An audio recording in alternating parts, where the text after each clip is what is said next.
नमस्कार मित्रों, कैसे हैं आप सभी लोग। मैं एक बार फिर पेश हूँ अपने चैनल के माध्यम से आप लोगों के समक्ष। आज मैं बहुत ही महत्वपूर्ण विषय 25 कोड के लिए भाषा विज्ञान लेकर के उपस्थित हुआ हूँ, जिसमें हम लोग जानेंगे बहुरूपीय परिवारों का आकृति मूलक और उनका जो परिवार मूलक वर्गीकरण जो किया गया है, आकृति मूलक परिवार मूलक, और परिवारों का सामान्य परिचय जानेंगे। उसके बाद में फिर ग्रिम, ग्रासमान और वर्नर के नियम के बारे में जानेंगे। तो चलिए बिना देर किए शुरू करते हैं अपने आगे का पाठ। विषय भाषा विज्ञान हमारा, जिसमें आकृति मूलक रूप में ये जो वर्गीकरण है उसे देखेंगे हम पहले, जिसको श्लोक के माध्यम से बहुत सरल तरीके से समझाने का प्रयास किया गया है। आशा करता हूँ कि आप सभी लोगों को समझ में आएगा। परिवाराकृते भिन्ना विश्वभाषा द्विधा मता। विश्व की जो भाषा है उनको दो वर्गों में उनका वर्गीकरण किया गया है। परिवार मूलक नंबर 1 और नंबर 2 आकृति मूलक। विश्वभाषा द्विधा मता परिवार आकृते मूलका। परिवार मूलक और आकृति मूलक दो प्रकार के उनके विभाजन किया गया है। द्विधा चा आकृति मूला ता योगा योग प्रभेदता। ये जो आकृति मूलक है उसको दो प्रकार से उसका वर्गीकरण किया गया है। द्विधा चा आकृति मूला वो कौन कौन है? योग और अयोग भेद से, यौगिक और अयौगिक भेद से आकृति मूलक जो भाषा है उसका वर्गीकरण किया गया है। और जो अयोग है उसको भी अयोगो भेद एक अस्तु, अयोग एक प्रकार से, और त्रिधा योगात्मको मता। जो ये योगा है, योगात्मक जो वर्गीकरण है ये 3 प्रकार से किया गया है और अयोगात्मक 1 प्रकार से। वो 3 प्रकार का योगात्मक कौन है? श्लिष्ट, अश्लिष्ट, प्रश्लिष्टाश्च, प्रकृति प्रत्यात्मका। ये जो है श्लिष्ट, अश्लिष्ट और प्रश्लिष्ट के रूप में इनका वर्गीकरण किया गया है। तो चलिए देखते हैं वे कौन कौन है। सबसे पहली बात कि ये जो भाषा का वर्गीकरण है वो 2 वर्गों में किया गया है, एक परिवार मूलक और दूसरा आकृति मूलक। परिवार मूलक और आकृति मूलक, उसमें जो हम अभी देख रहे हैं आकृति मूलक को, जो आकृति मूला है वो 2 प्रकार की है, योग और अयौगिक और अयौगिक भेद से, जिसमें अयोग का भेद एक ही है और त्रिधा योगात्मकों बता। योगात्मक जो है वो 3 प्रकार की है। कौन सी? श्लिष्टा, अश्लिष्ट और प्रश्लिष्टा, ये 3 प्रकार की है। तो चलिए इनको देखते हैं कौन कौन है ये, इसको भी देखेंगे बाद में। देखिए, तो श्लिष्ट हमारी थी, श्लिष्ट, अश्लिष्ट और प्रश्लिष्ट 3 प्रकार की थी। सबसे पहले श्लिष्ट को देखेंगे हम। जो श्लिष्ट है ये 2 प्रकार की है, अंतर्मुखी और बहिर्मुखी। अंतर्मुखी के 2 भेद हैं, संयोगात्मक और वियोगात्मक। इसके अंदर अरबी भाषा और हिब्रू भाषा आती है।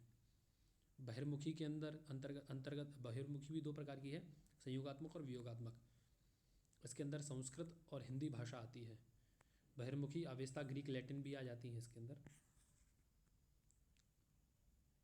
अब अश्लिष्ट, श्लिष्ट के बाद में अश्लिष्ट था, अश्लिष्ट। इसका वर्गीकरण 4 भागों में किया गया है, पूर्व प्रयोगात्मक, मध्य प्रयोगात्मक, अंत्य प्रयोगात्मक और पूर्वांत प्रयोगात्मक। जुलू भाषा और काफिर भाषा ये अश्लिष्ट के अंतर्गत आती हैं। संथाली भाषा मध्य प्रयोगात्मक इसके अंतर्गत आती है। तुर्की अंत्य प्रयोगात्मक है और मफोर पूर्वांत प्रयोगात्मक है। इसके बाद में शेष रहा प्रश्लिष्ट। उसका 2 प्रकार से वर्गीकरण किया गया है, पूर्व प्रश्लिष्ट और आंशिक प्रश्लिष्ट। पूर्व प्रश्लिष्ट में चेराकी भाषा और आंशिक प्रश्लिष्ट में बास्क भाषा। तो ये था हमारा भाषाओं का वर्गीकरण। आप इसको नोट भी कर सकते हैं वीडियो को पॉज करके। चलिए आगे का वीडियो देखते हैं। तो ये तो आकृति मूलक वर्गीकरण था हमारा। अब देखते हैं परिवार मूलक वर्गीकरण को।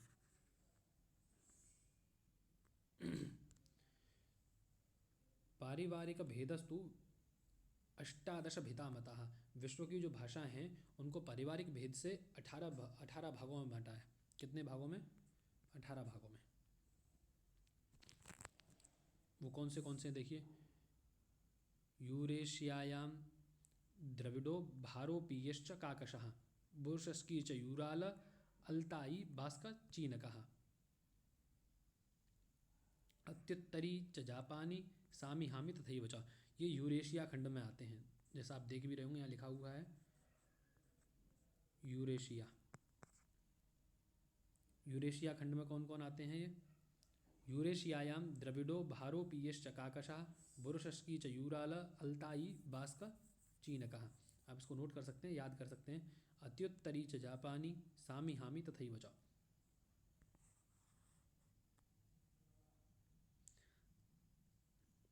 अब देखिए अफ्रीका खंड में कौन कौन आते हैं। अफ्रीका देश अजाप्रोक्ता सूडानी होता बुशमनी बांटू, ये बांटू लिखा हुआ है, बांटू बांटू सामी च हामी च सामी हामी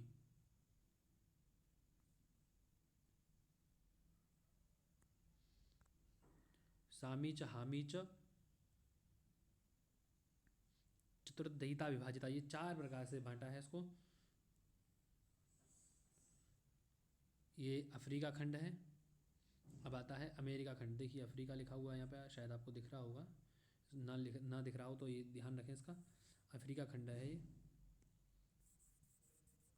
ये दोनों जो पंक्तियाँ हैं ये अफ्रीका खंड की हैं, अफ्रीकी परिवार में आती हैं। अब देखिए अमेरिका, अमेरिकायाम ग्रीकी सहस्रात्मा प्रसरपति। इसमें से प्रश्न बन जाता है, ये ध्यान रखिएगा इसमें से। महद्वीपगता भेदाः समासे नात्र प्रकीर्तिताः। ये अमेरिका परिवार है। अब ये प्रशांत महासागर, प्रशांते मलयी चैव पापुया ऑस्ट्रेलियन तथा एशियन दक्षिणी पूर्व चतुर्धयिता विभाजिता। 4 वर्गों में इसको विभाजित किया गया है। दक्षिणी पूर्व एशियन, पापुया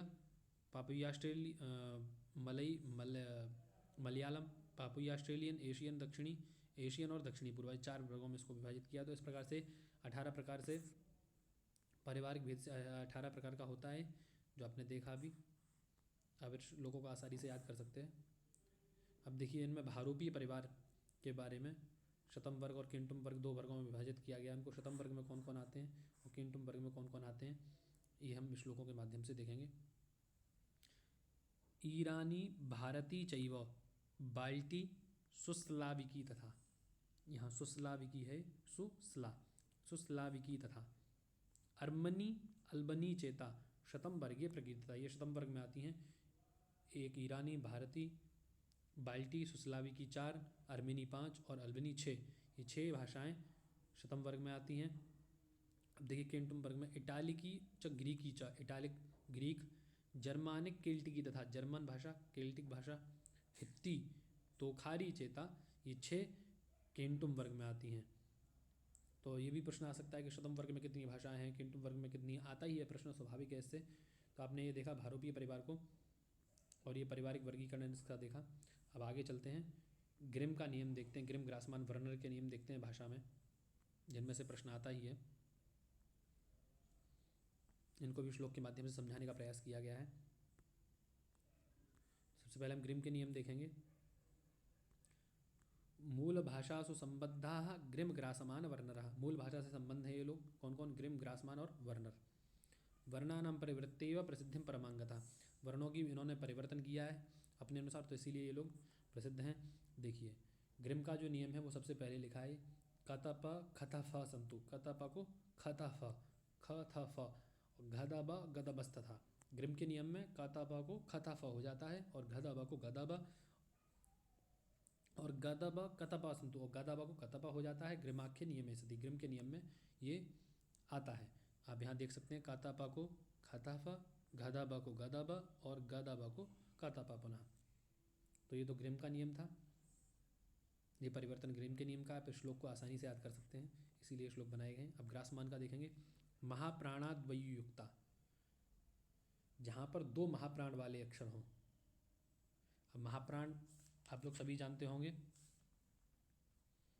वर्गाणां प्रथम तृतीय पंचमा यणश्च अल्पप्राणाः, वर्गाणां द्वितीय चतुर्थौ शलश्च महाप्राणाः। वर्ग के द्वितीय और चतुर्थ और शल ये महाप्राण होते हैं। अब देखिए वर्ग के चतुर्थ में ध आता है।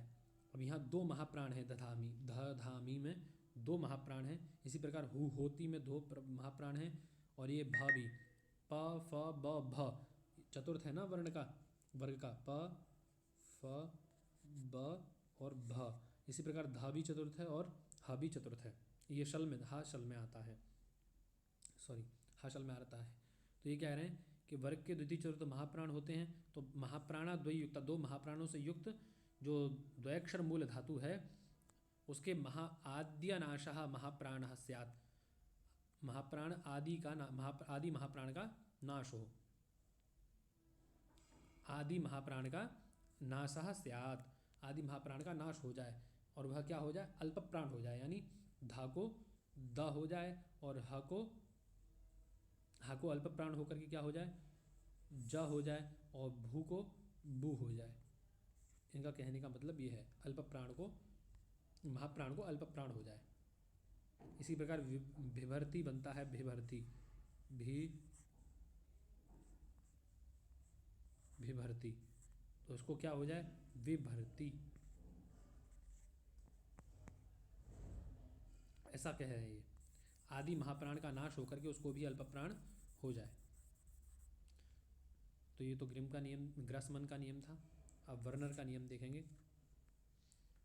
वर्नर नियम, पूर्वम उदात्त योगे तो ग्रिमाख्य नियमो भवेत।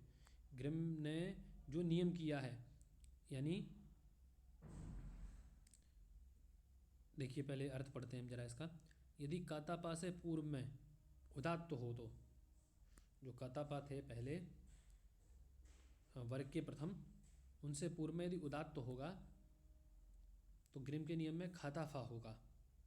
और यदि इनके बाद में उदात्त होगा तो दो पद आगे उदात्त होगा, दो पद आगे गादाबा होगा, यानी वर्नर का नियम लगता है। यानी यदि इनसे पूर्व में उदात्त होगा तो तब तो कातापा को खाताफा ग्रिम के नियम के अनुसार होगा ही।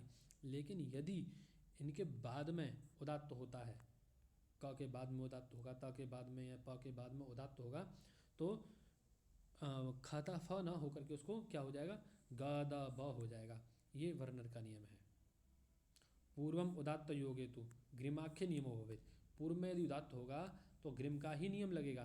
ग्रिम का नियम क्या है कि कातापा को खाताफा, अन्यथा द्विपदावृत्ति। यदि पर में उदात्त होगा तो द्विपदावृत्ति, यानी दो पद आगे होगा, यानी कातापा को खाताफा ना होकर के गादाबा होगा। ये वर्नर का नियम है, वर्नर नियम है ये। धन्यवाद देखने के लिए। यदि वीडियो अच्छा लगा हो तो लाइक करें, शेयर करें और सब्सक्राइब करें। धन्यवाद। फिर मिलेंगे अगली वीडियो में।